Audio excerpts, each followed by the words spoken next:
Yep, this is Aura. This is our Nectarine beat composer. While it's primarily meant to be used with our plug-in Nectarine, it can also be used as a standalone sequencer. We have it controlling this analog drum synth right here over MIDI. Hit me with some questions. Okay, so when you guys made this, did you guys make it class compliant? Will I be able to use this with my iPad? It will be USB COS compliant. I don't know about direct iPad connection, but that's something I'll definitely look into. So what kind of USB MIDI does it have in the back? Is it just USB? Is it 5-pin DIN? It's got a USB port and a 5-pin DIN port. Okay. And it can be powered over USB or from the cable. Does it come with the power cable? Yeah. Okay.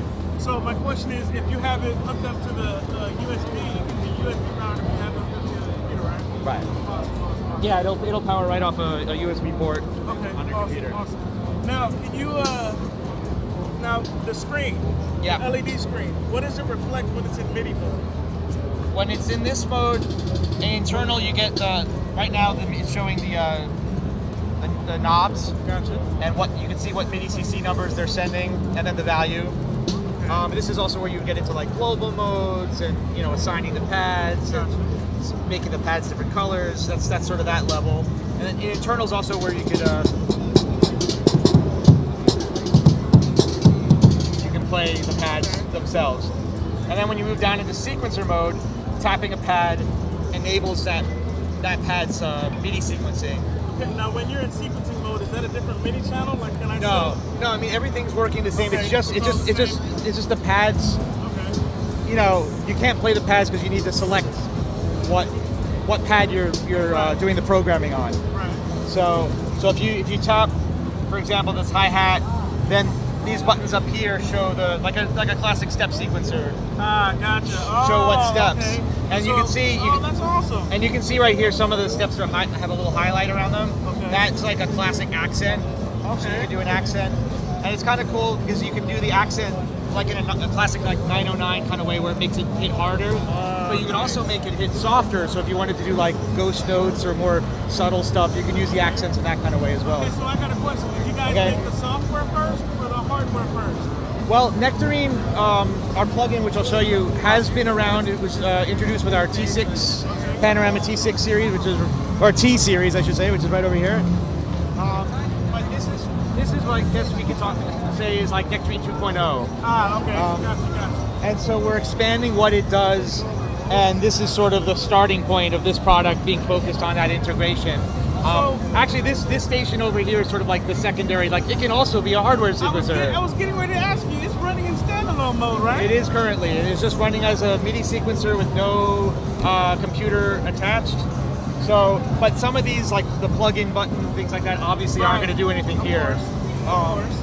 And I can show you that stuff. Yes, let's go to that. Show me about the Nectarine software and how your hardware is. Let me. Okay, so this is Nectarine. And it is it's running in standalone mode right now, but it also runs as an AU and VST plugin. Is it Mac and PC? Yes. And it hosts other plugins, right? So it's So it's kind of its own DAW inside of a DAW. Sort of, yeah. So Matrix. So at the basic level, you can host for a great example is like if you're in Logic, which only runs AU plugins, you could load an AU of Nectarine and then load VST plugins into that. So it works as a wrapper right at the very basic level. Okay. After that, like I said, we have this integration with Aura. So right now, you can see you're controlling battery. I'm controlling battery. Awesome. So the sequencer works exactly the same way. Right.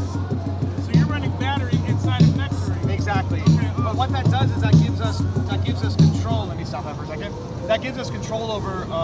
So I go into plug-in. Well, maybe actually battery. I have to do a little bit of extra work for battery, but you get access to parameters, so you can then control. From the knobs, you'll be able to control plug-in parameters, and there'll be pre-mapped parameters. But you can also go in and change the mappings to be like the kind of stuff that you want to tweak. Okay. And then from there, you can see, let me open up these windows too. You can see up here, there's audio effects inserts and sends. Right. So if I hit effects, you can see it pulls up this reverb plugin. Gotcha. And if I hit edit here, One of my go-tos. then I can edit the parameters of the plugin. Hold on. Anyway, so yeah, so you can edit the plugin parameters right from the unit. Awesome. So in that, it's sort of like a classic Nektar where you get that integration, Gotcha. but the integration is focused on Nectarine, which also means that if you've set up like a cool thing with your effects, your favorite plugins, you can save that as a Nectarine preset and then open that in whatever DAW Okay. you want, or standalone if you want, Okay, and all so- that mapping and integration saved with it.